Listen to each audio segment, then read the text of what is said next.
एक गंदे गिलास में दूध की उपेक्षा एक साफ गिलास में पानी ज़्यादा अच्छा लगता है। तो इसी तरीके से एग्ज़ाम में याद चाहे थोड़ा कम भी हो, लेकिन उसको प्रस्तुत करने का प्रेज़ेंटेशन का तरीका मस्त होना चाहिए, नंबर अच्छे प्राप्त करने के लिए। तो डेली हफ़्ते में आपको 2 या 3 टिप्स मिलेंगी ही, तो इसे सब्सक्राइब कीजिए। तो आज हमारी जो टिप्स है, ये है साइंस में लॉन्ग क्वेश्चन।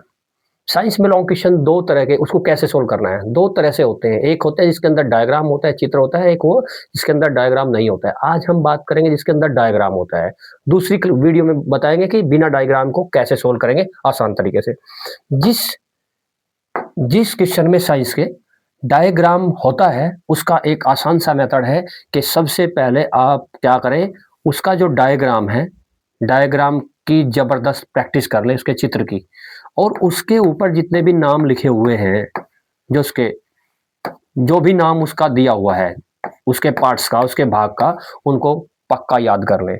और अगर आपको ये काम बिल्कुल अच्छी तरीके से कर लिया, पूरा डायग्राम की आपने 10 बार प्रैक्टिस करके तैयार कर लिया डायग्राम का, और उसके 4, 5 या 6 नाम तैयार कर लिए, तो तब आपने क्या करना है, जब भी क्वेश्चन साइंस का कोई लॉन्ग क्वेश्चन आता है जिसके अंदर डायग्राम है, तो आपने बहुत बड़ा सा तो एक डायग्राम बनाना है, चित्र बनाना है, और उस पर नाम लिखने हैं। और नाम लिखने के बाद, चित्र बनाने के बाद, बड़ा सा चित्र बनाने के बाद, आपने जो ये नाम है चित्र के, इन्हीं की हेडिंग बनानी स्टार्ट कर देनी है। जैसे अगर आँख का चित्र आता है, तो आप क्या लिखेंगे, ये कॉर्निया लिखेंगे, आइरिस लिखेंगे, ठीक है, पीत बिंदु लिखेंगे, अंध बिंदु लिखेंगे।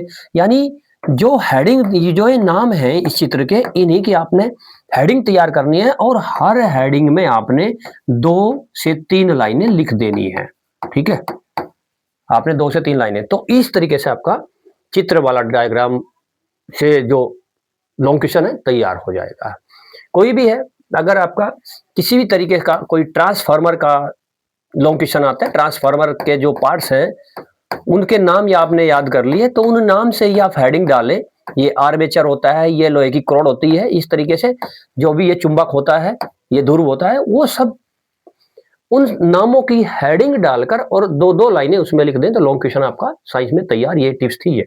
अब एक टिप्स आपको मिलेगी आज की क्लास में इंग्लिश के लिए। English word size. आपने राइटिंग इंग्लिश लिखते टाइम ध्यान रखने हैं कि कुछ बच्चे कैसे लिखते हैं, कुछ बच्चे ऐसे लिखते हैं, ऐसे लिखते हैं। ये राइटिंग का जो साइज है ये गलत है। इस तरह से एग्जाम में बिल्कुल ना लिखें।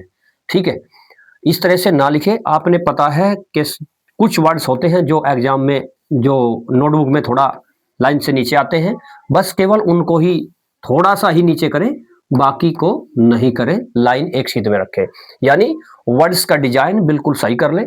अगर अभी भी आपको इस तरह की कोई इस तरह का लिखने की आदत है, बहुत बच्चों को होती है, तो उसको सुधार लें, और अपने जो वर्ड्स का जो साइज है इंग्लिश में उनके अक्षरों का डिजाइन वो सही कर लें, ताकि आप लोगों को एग्जामिनर नंबर अच्छे दे और मार्क्स ना काटे। क्योंकि इंप्रेशन, नोटबुक का इंप्रेशन ही आपको बताता है आपके बारे में, आपके करेक्टर के और आपकी नॉलेज के बारे में बता देता है, आपकी राइटिंग ही कि कितना बच्चा होशियार है। नेक्स्ट वीडियो मिलते हैं। थैंक यू, जय हिंद।